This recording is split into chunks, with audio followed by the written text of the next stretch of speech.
Hi, this is James. Hi, this is Elder. Hi, this is Jesse Greiner. This is Tim Carrio. My name's Tammy, and when I'm lying about my identity, When I'm bored. When I want good music. And when I'm slaving away in my lab. When I think I'm awesome. When I'm revolting. And when I need to be informed, I listen. I listen to. I exclusively listen to. I listen to CJSF. Listen to CJSF 90.1 FM Burnaby. CJSF is Simon Fraser University's campus station. You can also listen online at cjsf.ca. This is KPWE with This Week in BC Minor Sports here on CJSF 90.1 FM. You can also find us online at www.cjsf.ca and on TELUS HD channel 7014.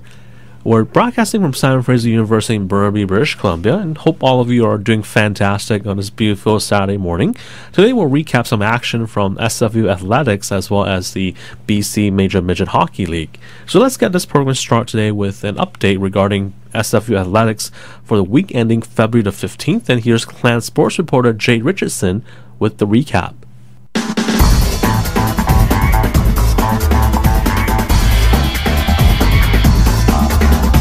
Hi everyone, and welcome to SFU Clan TV Sports Desk. I'm Jade Richardson, and here are the SFU athletic stories you need to know.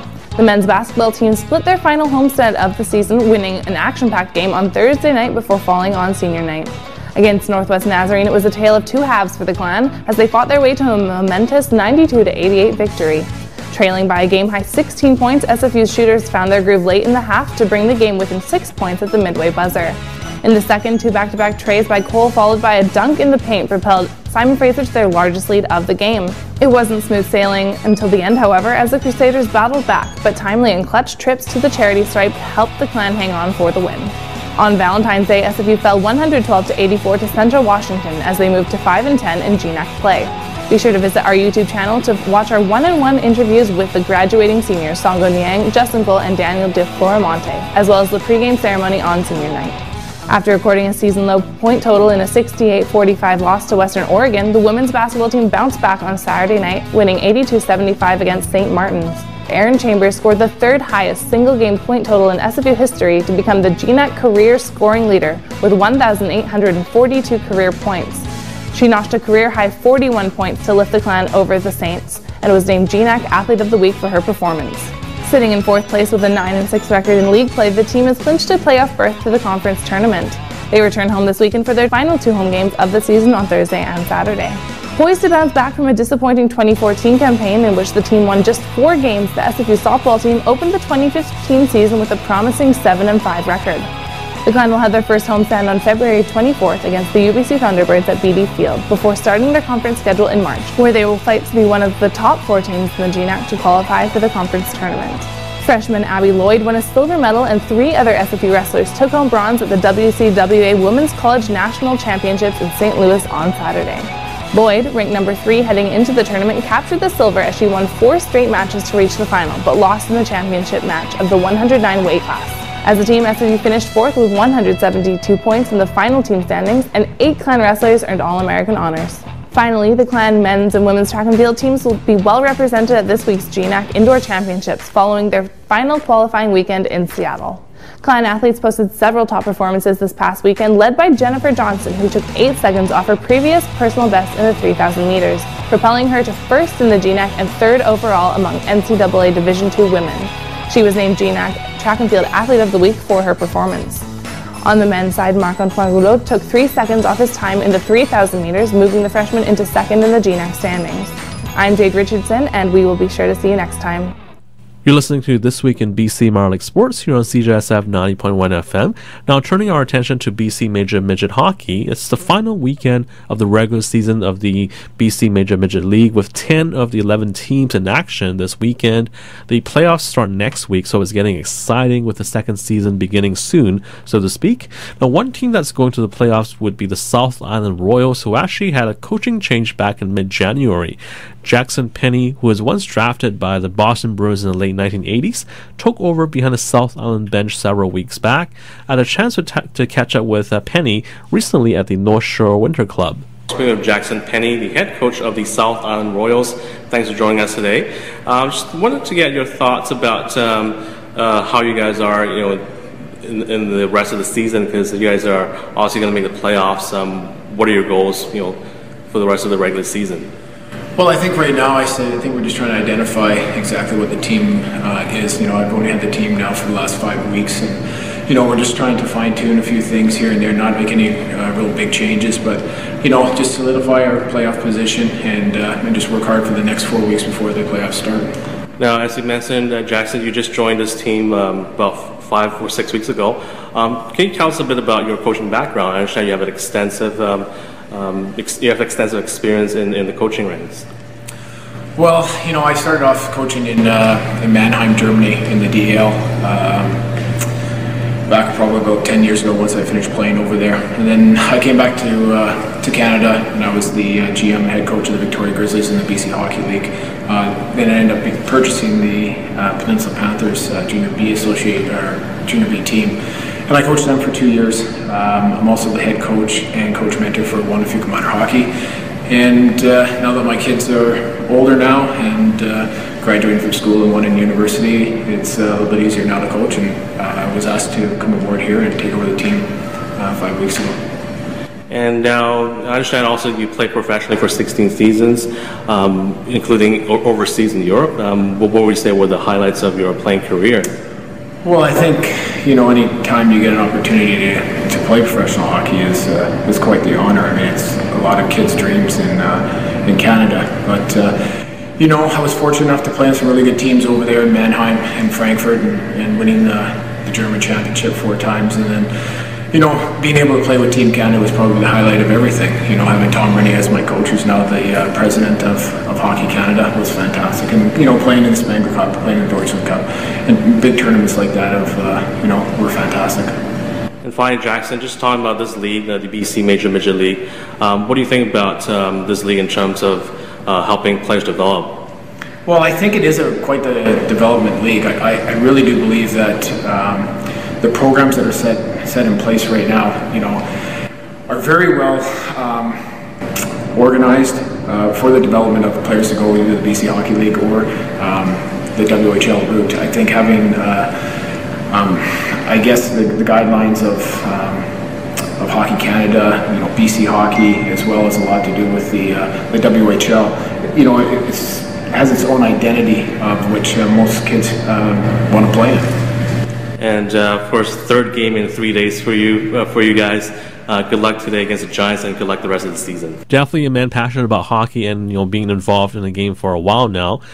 So Jackson Penny has the Royals believing that they can achieve great things this season, and we'll see what happens to that team as they're one of the clubs in contention for the league championship. You're listening to This Week in BC Minor League Sports as we recap some local sports action. Now, as of 2 weeks ago, the Vancouver Northwest Giants still had a chance to possibly overtake the Caribou Cougars for first place in the BC Major Midget League standings if they won out and if the Cougars drop at least 1 point in their final games of the season. Now, the two teams met at the Burnaby Winter Club 2 weekends ago, and the Giants were motivated to try and get to first place. Captain Keegan Jones, the BC Major Midget League's Player of the Month for January, chatted with me prior to that series. Speaking with Keegan Jones of the Vancouver Northwest Giants. Keegan, I understand that you're the league's Player of the Month for the month of January. What are your thoughts on that? I didn't expect much of it. Just coming back from the Max tournament, our entire team's play has been getting a lot stronger, and I was lucky enough to put a lot in the back of the net, and I'm happy and very honored to be chosen as Player of the Month, but that's not really what I've been working for, and try to keep focused on the playoffs. And how would you describe your play on the ice? I'm a big player. I try to use my body as much as possible. I've got good puck skills. I know how to shoot the puck, I can pass, so that's about it. You guys obviously still have a shot at surpassing Caribou in the standings. What needs to happen for that to happen? That's huge. Well, right about meow, I think we just have to win these first 2 games this weekend, get those 4 points from the other team. That's about it, 4 points, and then we're only a couple points back. Hope that they drop a point here or there, and yeah. All right. Finally, Keegan, just a little bit about your favorite things. What would you say is your favorite pregame meal? I always keep it simple. Same thing every single day.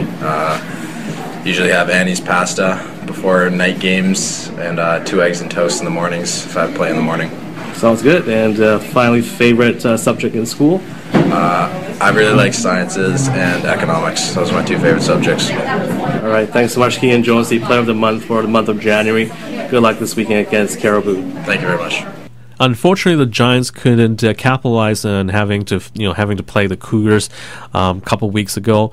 The Cougars took that series with a win and a tie, officially clinching first place. So that meant that the Vancouver Northwest Giants now would have to settle for second place, as this weekend they're in a battle to maintain that second place standing, because the third place Vancouver Northeast Chiefs could potentially overtake them if the Chiefs were to win out this weekend, and if the Giants were to somehow lose a point this weekend. So it should be an interesting finish down the stretch, because the difference between second and third would be huge, because in the second round of the playoffs, if both teams got that far, the number 2 seed would have home ice advantage over the third place team. So definitely still a battle down to the final weekend of the season, with the Giants currently holding the second spot in the league standings, but the Vancouver Northeast Chiefs right behind them, a point back. So we'll see what happens this weekend. The Greater Vancouver Canadians, who play their home games at the Richmond Oval, are a team that's been hot down the stretch. On Saturday, they defeated the Giants by a score of 5-2. And through the first 40 minutes, the Canadians were actually badly outplayed by the Giants, but had a 2-1 lead. During the second intermission, I had a chance to talk to Canadians broadcaster Steve Erickson, I should say, on his take about the game and about the Canadians. Again, this is Greater Vancouver Canadians broadcaster Steve Erickson chatting with me during the second intermission last Saturday. We're speaking with Steve Erickson, the play-by-play announcer for the Greater Vancouver Canadians. After 2 periods today, what an eventful game so far. Thoughts about tonight? Well, eventful, close contest, yes. The Greater Vancouver Canadians took the 2-0 lead after 1 period of play. They were clearly outshot in the first period of play, but they're very slowly letting the Northwest Giants back in the game. One thing they have to do is play a lot more discipline going into the third period. We've talked earlier on, Kyle Yu gets penalties. Yes, he set the record for all-time goals for the Greater Vancouver Canadians, surpassing Brendan Gallagher, Evander Kane, to name 2, which is a nice record for him. But as a broadcaster, I like watching him more so on the ice than taking foolish penalties and spending his time in the penalty box. By far, when he takes penalties, he's taking himself off the productivity for the team and hurting their power play chances. Because let's face it, you can go teams into penalties whenever you want, but so far it'll be an interesting third period. You alluded to, Steve, about the penalty that Kyle Yu took earlier. So we did see a lot of rough stuff in the second period. Short-handed goal by the Giants, all kinds of penalties in that period, and also a bunch of big saves by the Canadians goaltender in the first period. If I touch base on that, the one thing I was impressed with, first off, let's go to Tyler Chow. Sure. He stepped up. Goaltender Mateo's doing exceptional. He's filling in for an injured Tyler Sugaru. And if you ask the team, he has a lower body injury. Like the National Hockey League, they're not going to tell you the extent of it. It's a lower body injury. So he's going to be out for the rest of the season. Tyler Chow, he's got the workload from here on in. He's played well. He faced a lot of key shots. When he is focused, there is nothing that young goaltender cannot stop. We talked about the shots, very, very successful. They were down after the first period. They come back, they got a record number. They outshot the Northwest Giants in the second period, which is something that they really need to do more of. Rough stuff, yes, there was rough stuff. And I'm talking now from a referee's point of view, not a broadcaster's point of view. In all the games in different leagues, regardless of what I've refereed, there is a way and a time and a point. Referee, you can reach out and talk to the players and call them back in without talking to them all the time saying don't do it, don't do it. Eventually you've got to call a penalty. If you call a penalty earlier, you set your control. You call it, you tell the players, look, we're going to play the game, we're not going to do any rough stuff and no foolish stuff, and you have by far a better game. Young Mr. Campbell's doing a good job, but for my liking, it's all about game management. This is what a lot of referees, even in the National Hockey League, they have a hard time trying to grasp. When do I call it? When do I let it go? That's stuff that referees, nobody can teach them that. They have to learn that themselves. Awesome stuff, Steve. We'll talk about the Canadians a little bit. They're on a hot streak right now. 9-3-1 in the last 13 games. They have a bye next weekend before the playoffs. Would this be a good thing or a bad thing for the Canadians, given how hot they've been? Let's go on pro and con. As we're doing it right now, this is game number 39. As we're doing the broadcast, the final game of the regular season, because each team plays 40 games. Yes, tomorrow we'll wrap everything up against the same Northwest Giants. But they play next weekend? No. They get a next weekend bye. And the one thing that does is that allows them to get any injuries back healthy that they're nursing. Because Lord knows they get a chance to practice and get their healthy players back. Going in, if the season finishes to right now after this game, the way the standings look, they would be playing against the Okanagan Rockets, which by all stretch of the imagination, the Rockets are a powerhouse. For whatever reason, yes, they lost players this past season, but they're in 4th place. The Canadians are in 5th place. So is that anybody's game? Yeah. The biggest difference in the standings between both the Rockets and the Canadians is goals against. The Greater Vancouver Canadians have to not take as many goals or allow as many goals on them. They have to get more productivity on the shooting aspect. If they can do that, from my point of view, I think the Okanagan Rockets can be had. Fantastic insight as always, Steve Erickson. Good luck, or have a good broadcast in the 3rd period. We'll see what happens at the end of this game. Thanks so much. Appreciate your time, and thanks for doing this. That was Steve Erickson, the play-by-play broadcaster of the Greater Vancouver Canadians. Always interesting to chat with him because he's got tons of experience in terms of hockey refereeing and broadcasting as well. So he knows, a lot of things about hockey more than I do, I'm sure. I guess we had a kind of a disagreement in about that second period when I was alluding to how it was eventful because what happened in that second period and in that game on Saturday between the Giants and the Greater Vancouver Canadians was that there were 2 players who were injured in that second period alone, one on each team, and it was serious enough that they had a long delay in play or stoppage in play, and the trainers had to come out and tend to each player. And these injuries happened at separate points of the second period.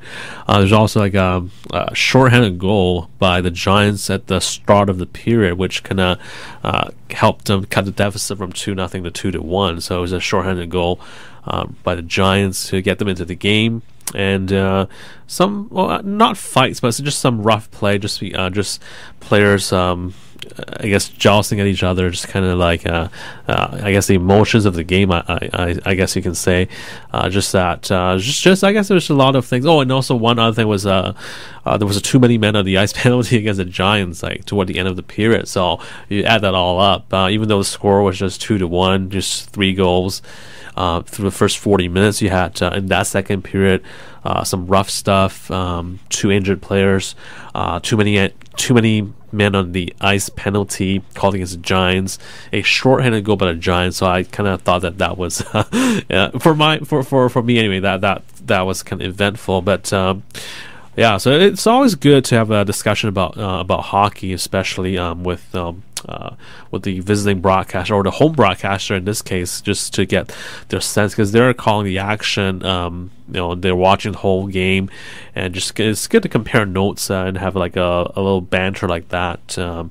Or it's kind of like our mini version of Sports Center, right there. We did this interview in the home team's bench area, facing the ice. We did this in the second intermission, so again it was a fun thing to do. And of course, thanks to Steve Erickson for taking the time to do that, because as mentioned, he's a play-by-play broadcaster, and he was taking his time, or he took his time. He took the time, I should say. He took the time to talk to me, during the break, because I'm sure, after talking for 40 minutes, doing the play-by-play, I'm sure he probably would rather have a breather, but definitely thankful to Steve for taking the time to talk to me. You're listening to This Week in BC Minor League Sports here on CJSF 90.1 FM. My name's KP Wee. Now, yes, as we alluded to in that clip there, the Canadians' Kyle Yu set a club record by scoring his 30th goal of the season. So congratulations to Kyle Yu, number 12 of the Greater Vancouver Canadians, for setting that mark as he surpassed guys like Evander Kane and Brendan Gallagher. So definitely a big accomplishment for the Canadians, Kyle Yu. We're speaking with Kyle Yu of the Greater Vancouver Canadians after a big 5-2 victory over the Vancouver Northwest Giants. Kyle, you set a team record for most goals in the season with your 30th tonight. What are your thoughts about that? It's all a team, really. It's a team effort. Couldn't have done it without my line mates throughout the year. Yeah. Would you say that this is probably one of your proudest moment in hockey, or how would you rank it? It's up there, but it's not my proudest moment. No. Okay, and obviously you're a scorer as well as I guess a good hitter as well, because you threw a couple of big hits this game. How would you describe your play on the ice? I'd say I'm a power forward. I likes to put the puck in the net. Awesome. And Kyle, a little bit about the team. You mentioned that's a team effort. You guys are now 10-3-1 in the last 14 games. Yeah. So on a pretty hot streak heading into the playoffs. How big is it to head into the playoffs with such a hot streak? I think it's huge. If we're on a high going into the playoffs, we can keep that going and hopefully get W's. And obviously, this is the final regular season home game for you guys. You guys have a bye week next week. Yeah. Just because you guys are on a winning stretch, is it going to be tough to have next week off, or would you rather be continue playing? No, I think it's a good thing.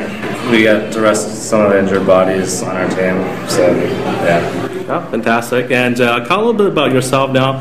Who would you say is your favorite NHL player and why? Joe McGinley, because I like the way he plays, leader on and off the ice. Okay. And Kyle, what would you say is your on and off ice training regimen? Like, what do you do to stay in good shape? I train 3 days on ice during the summer and 4 days off ice as well, and then it starts to ramp up before our training camp. Okay, and where do you hope to play next year? What are your plans in hockey? Hopefully I'll be playing junior hockey somewhere. Okay, and once again, congratulations on a big record-setting night for you, Kyle Yu of the Greater Vancouver Canadians. Thanks so much, and good luck the rest of the way, Kyle. Thank you. Another player on the Canadians who had a good milestone on Saturday was Gary Dhaliwal, who scored a game-winning goal against the Giants and added his 50th point of the season as well. And here's Gary Dhaliwal, number 23, chatting with me after that game. We're speaking with Gary Dhaliwal of the Greater Vancouver Canadians following a 5-2 win over the Vancouver Northwest Giants. Another big game for you. The game winner as well as surpassing 50 points in the season. Thoughts about that? I was just fortunate enough to get a goal today, but everybody played their roles and we came out with a win. And of course, this is the last home game of the regular season for you guys, and you've won like 10 of the last 14 games. How important is it, to go into the playoffs on a hot streak like that? Yeah, after the Christmas break there, we got rejected out of Max, and we put it as our goal. We were gonna do well in playoffs, and started with our good play after the break there. And Gary, of course, you guys are off next weekend in the final regular season, in the final week of the regular season. So you get a week off to rest before the playoffs start. Is that huge for you guys, or would you rather keep playing? Yeah, it's good to get just a week off and maybe do some skills practices and get back in the gym and right before playoffs. So we're going to use that week off to our advantage. And just a little bit about yourself, Gary. Can you tell us what got you into hockey? Hockey, I started playing when I was 7, and I guess it was just from watching on TV. Yeah. And who's your favorite NHL team? It'd have to be the Canucks, growing up. Okay, awesome. And last few things are your favorite things as well, Gary. What would you say is your favorite pregame meal? Just normal hockey meal, pasta and chicken. Nice, popular choices there. And your favorite subject in school? It would have to be history. Oh, awesome. Yeah. All right. And finally, your favorite music group or band? I'm not a big band guy, but I like listening to Jay-Z. He's my favorite artist. Okay, cool. All right, awesome. Yeah. All right, so again, thanks so much, Gary Dollywall, for the interview. Congratulations on getting the game winner today and also getting your 50th point. Good luck the rest of the way. Thank you. Now, Dollywall's heroics wouldn't have been possible without the play of Canadians goaltender Matteo Pelachal as he finished with 39 saves against the Giants on Saturday. And here's what he had to say as well. We're speaking with Matteo Pelachal, the goaltender for the Greater Vancouver Canadians. A fantastic night for you in goal. I believe you had 37 saves or so. Thoughts about your play tonight? Oh yeah, it was a good game for the boys. Our defense and forwards kept all the shots to the outside and just helped me a lot, and it was a great game. Thoughts about your own play in the first period, because I believe they outshot you guys 19-8, but you guys were ahead 2-0.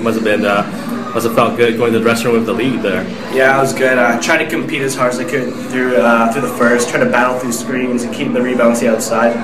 But again, the players did a good job of keeping pucks to the outside, so it was a team effort. And speaking of team effort, you guys have won now 10 of your last 14 games. How big is this streak for you guys, heading into the playoffs in a couple of weeks? It was great. We had a goal at the start of the season to finish top 4. I think right now we still have a chance for that, so we need to keep going to push on for playoffs. Now, a little bit about yourself, Matteo. Who would you say is your favorite NHL goalie and why? I have two. I'd say probably Carey Price and Tuukka Rask. They're just winners in general, and they're really athletic, and they just love to compete. Awesome. Montreal and Boston goaltenders. Yeah. Is there one team that you prefer more than the other? Of those two? Of those two, or anybody else? Well, my favorite team is probably Vancouver. Okay, awesome. All right, perfect. And what got you started into playing goal? Well, I started actually pretty late. I started in Hockey 4, but at first I didn't even really want to. But at like a little 3-on-3 thing, my coach asked me if I wanted to go, and I guess I had to, and just loved it ever since. Awesome. Thanks so much, Matteo, for the interview, and congratulations on a big win. Good luck the rest of the way. Yeah, thanks a lot. The Canadians who lost on Sunday to the Giants are off this weekend. The only team with a break, as the other 10 teams in the league will be on the ice in the final week of the regular season. But the Greater Vancouver Canadians have finished their regular season. They've played all 40 games, and again, they're a hot team down the stretch. So it should be interesting to see how they fare in the playoffs. Now, another team to watch for would be the Vancouver Northeast Chiefs, winners in 16 of their last 22 games. Should be an exciting playoffs with several teams in contention for the championship, because the Vancouver Northeast Chiefs swept the North Island Silvertips last weekend, and as mentioned earlier, they are still in contention for the number 2 spot in the league standings. They currently trail the Vancouver Northwest Giants by 1 point, and of course this weekend's games will decide who finishes second and third.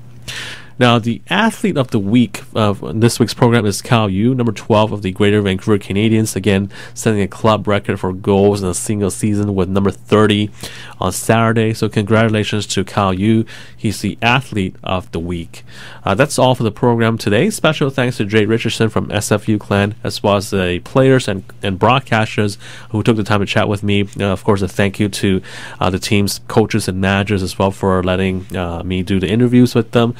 Thank you too for the listeners for tuning in, I should say. We'll talk to you again next time. I'm Jamie Sesford, and this is your CJSF Arts Report for the week of February 22nd, 2015. Sunday! Lana Luz plays host to one Matthew Night as Yes Bear Fearless Leader and In Concert take the stage. $8, show at 9. Sunday! Full Circle First Nations Performance presents the 14th Annual Talking Stick Festival.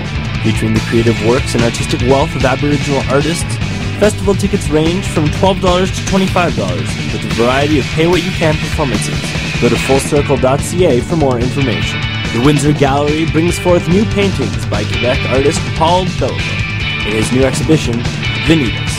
An expert in drawing, painting, and engraving, Bellevaux's art has been described as pictorial archaeology.